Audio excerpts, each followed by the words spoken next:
ব্রয়লারে সবচেয়ে বড় ধরনের ঝুঁকি তৈরি হয় যদি ব্রয়লারের মধ্যে পানির লেভেল একেবারে কমে যায়। তো পানির লেভেল কমে যাওয়ার পিছনে কি কি ঘটনা থাকতে পারে?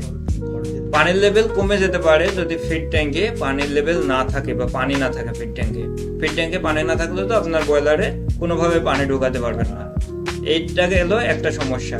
ফিড ট্যাঙ্কে পানি আছে, ফিড পাম্প চলতেছে না, তাহলে কি করতে হবে? ফিড পাম্পকে চালু করার ব্যবস্থা করতে হবে। চালু করব কিভাবে? চেক করতে হবে যে ফিড পাম্পে মূলত সিগন্যালটা যাচ্ছে কিনা। ফিড পাম্পে সিগন্যাল গেলে পাম্প চালু হওয়ার কথা। যদি সিগন্যাল যায় তারপরেও ফিড পাম্প চালু না হয়, তাহলে আমাকে যেটা করতে হবে, ফিড পাম্পের মোটর পুড়ে গেছে কিনা দেখতে হবে।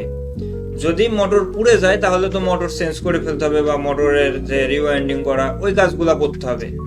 যদি ফিড পাম্পে কানেকশনও যায় বা পাওয়ারও যায়, সিগন্যালও যায়, ফিড পাম্পটা ঘুরেও কিন্তু ব্রয়লারের ভিতরে পানি ঢুকতেছে না, তার মানে হয়তোবা ব্রয়লারের ফিড পাম্পের মধ্যে হাওয়া ধরে আছে বা হাওয়া প্রবেশ করেছে, যার কারণে ভিতরে পানি প্রবেশ করতেছে না।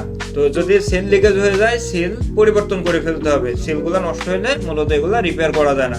যদি ফিড পাম্পের যে লাইনটা আছে এই লাইনের নন রিটার্ন ভালভটা ওপেন না হয়, তাহলে আপনার ব্রয়লারের ভিতরে পানি প্রবেশ করবে না। এই ক্ষেত্রে আপনার ব্রয়লারের যে ফিড পাম্পের পরে একটা প্রেসার গেজ থাকবে, ওই প্রেসার গেজে উচ্চ প্রেসার দেখাবে। ধরেন আপনার ব্রয়লারের এই ফিড পাম্পে পানি প্রবেশ করলে প্রেসার দেখায় 10 কেজি, তখন দেখাবে 12 কেজি, 13 কেজি, 14 কেজি, এরকম অতিরিক্ত প্রেসার দেখাবে। তখন বুঝতে হবে যে হয়তোবা ব্রয়লারের ভিতরে পানি প্রবেশ করতেছে না, ওই নন রিটার্ন ভালভের সমস্যা আছে। এরপরে আসি, এই সবগুলা বিষয় আপনার কোনোটাতেই সমস্যা নাই, আপনার ব্রয়লারের ভিতরে সমস্যা হয়েছে।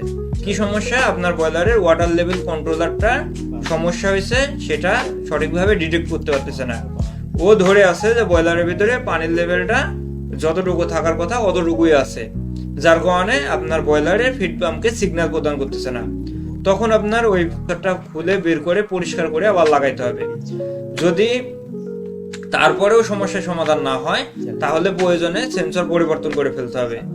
এরপরে আসি, যদি কোনো কারণে আপনার ব্রয়লারের ব্লো ডাউন ভালভ খোলা থাকে বা কোনো জায়গায় লিকেজ থাকে, যদি ইকোনোমাইজারের লিকেজ থাকে, তাহলে ব্রয়লারের ভিতরে পানি প্রবেশ করলেও বের হয়ে যাবে বা ইকোনোমাইজার দিয়ে বের হয়ে চলে যাবে।